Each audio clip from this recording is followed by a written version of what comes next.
ask you, what would you say about a person whose intention it was to destroy the Kaaba? You would say he's a degenerate. You would say he's the scum of the earth. The Prophet ﷺ saying that the blood of one believer is more precious than the Kaaba. And now you see it's a norm that a Muslim will take the life of another Muslim.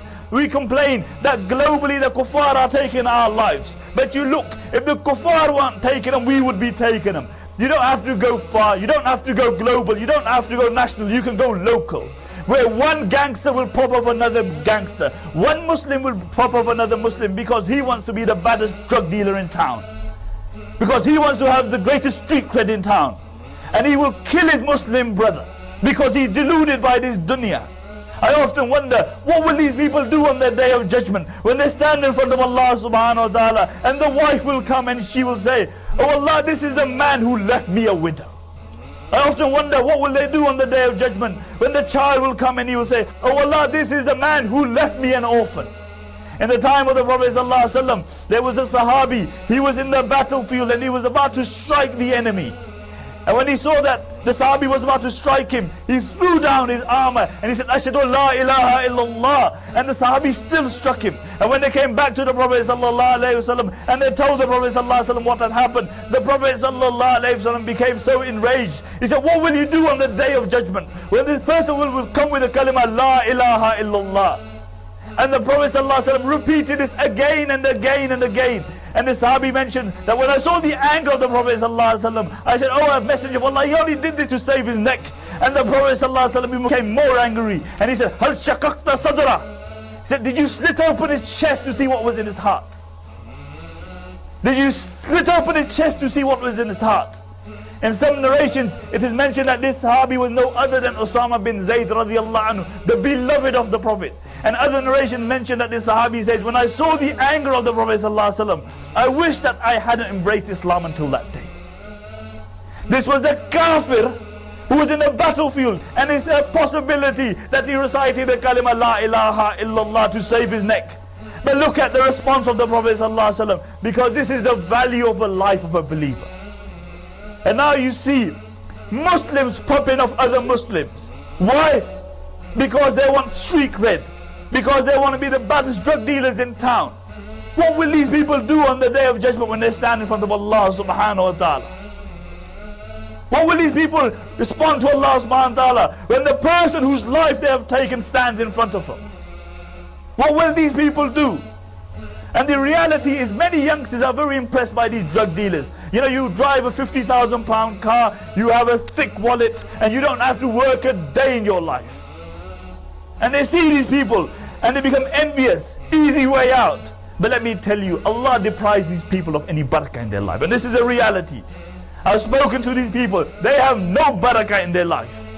And the reason for that is that they're always watching their own back. Why? Because Allah makes their life a misery like they make other people's lives a misery. Like they make other innocent people's lives a misery. Have you ever seen a woman whose husband's a junkie and he comes home and he batters his wife black and blue? Don't you think Allah subhanahu wa ta'ala hears her cries? Don't you think this affects the drug dealer? Have you ever seen the child who's literally brought up an orphan because his father's a druggie and he has no time for his child? Don't you think Allah sees the loss of childhood? Don't you think this affects the drug dealer? Have you ever seen those parents who bring up their child with all the love and affection in this dunya, and they have lofty aspirations for that child, and he becomes a crackhead?